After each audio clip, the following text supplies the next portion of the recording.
Incoterms are the commonly used trade terms relating to international sales arrangements published by the International Chamber of Commerce. Essentially, they set out buyer and seller responsibilities and aim to avoid misunderstandings which may arise during the course of delivery of goods.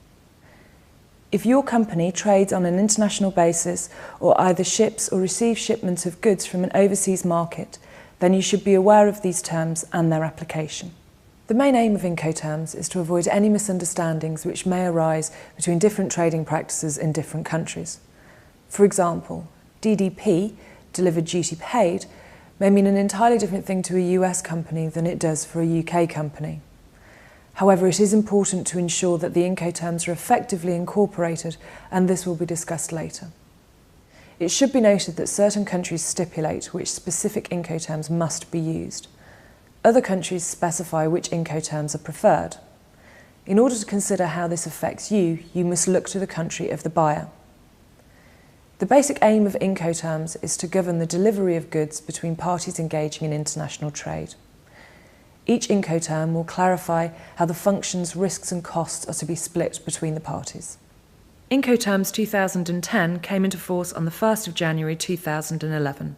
This brought about significant changes when compared with Incoterms 2000. The main changes are: there are now 11 rules rather than 13. The rules are split into two distinct classes relating to the mode of transport used. Changes now deal with cargo security, and they are generally regarded as being more user-friendly and reflect modern trade language. Notwithstanding the changes that have been made to the Incoterms in their most recent incarnation, a number of the terms have remained largely the same. The first group, often referred to as the E-terms, applies to a situation where the seller makes available the goods at its premises for the buyer to collect. It represents the minimum obligation for the seller. Whilst it is the only one of this category, it is perhaps the most well known, EXW. All three current Incoterms falling under F, namely free carrier, FCA, free alongside ship, FAS, and free on board, FOB, apply to situations where the seller must deliver the goods to a carrier appointed by the buyer. The seller will arrange and pay for delivering goods to the carrier, but the buyer pays for the carriage from that point forwards.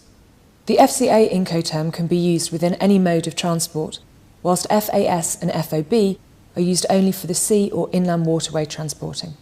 The C terms state that the seller has to contract for carriage, but does not assume the risk of loss or damage to the goods or any additional costs due to events occurring after shipment.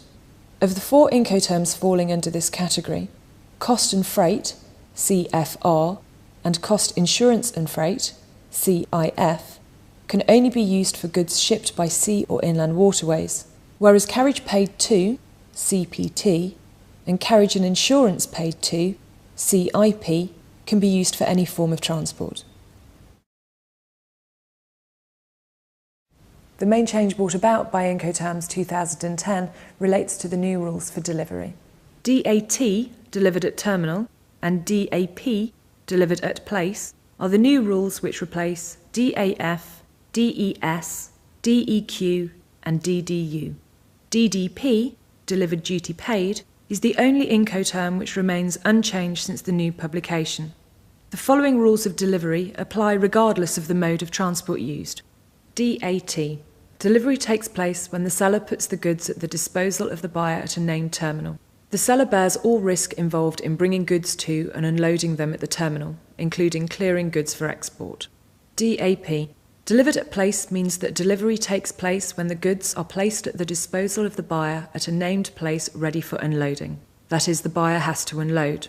If using this Incoterm, a seller should ensure that any contracts for carriage reflect this term. If the seller inadvertently pays its carrier for unloading, it will not be entitled to recover this cost from the buyer unless the parties expressly agree that this is to be the case.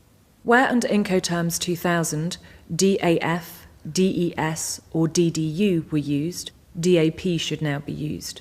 Where DEQ was previously used, DAT should now be used. Events of the past 10 years have led to security being tightened in all walks of life. Obligatory security checks have now been imposed in many countries, and both sellers and buyers are now required to provide a lot more information in order to obtain export and importation clearance. Incoterms 2010 imposes an obligation on both parties to provide the other party with the information that they need in order for them to obtain these clearances. Incoterms 2010 take into account the amendments made to the Institute of Cargo clauses with regards to those rules which require a party to obtain insurance, that is, CIF and CIP. Note, however, that under these rules the seller is only obliged to provide a minimum insurance cover in accordance with Clause C of the Institute of Cargo clauses. As this is a low level of insurance, buyers should perhaps consider requiring a seller to obtain a higher level of cover. Incoterms 2010 recognise that there has been a change in the way that parties do business together, especially with regards to the use of electronic documents. The rules now state that a document may be replaced with an electronic communication where the parties agree or where it is customary to do so. Essentially, electronic communications have now been given the same effect as paper. Where commodities are the subject of a sale, cargo may be sold a number of times during the course of transit, down a string. In this case, a seller in the middle of the process will not physically ship the goods as they have already been shipped. To clarify this position, Incoterms 2010 includes an obligation to procure goods shipped as an alternative to the obligation to ship. In addition to the above, Incoterms 2010 for the first time recognises that the rule should be capable of use in both international and domestic trade scenarios. As a result of this, the rules clearly state in a number of places that the obligations to comply with import and export formalities only exist where applicable. In deciding which Incoterms suit your requirements, you need to consider certain key factors such as the form of transport to be used and who is to bear the risk and cost of delivery. It is also important to understand whether there are any jurisdictional requirements which will govern the terms to be used. There are many guides and summaries of the Incoterm rules available from reputable websites. However, it is worth noting that these are just summaries. Each Incoterm contains a number of subclauses which details each party's roles and responsibilities. As such, whilst these summaries are of use, they are of no substitute to reading and understanding the Incoterms in full. The main thing to remember to ensure that you have the protection of Incoterms and that they are incorporated is that you must reference them. So you should actually reference Incoterms 2010. A failure to reference the terms or the correct version of them could lead to a dispute as to which version is intended, or indeed if Incoterms are intended to apply at all. There are two ways to incorporate Incoterms: by including some wording as a general proviso in the contract to state that it is subject to Incoterms 2010, or by specific reference in the delivery provisions. It is important to note that you should also reference the relevant edition of the Incoterms in all paperwork linked to the contract, such as invoices, statements or delivery notes.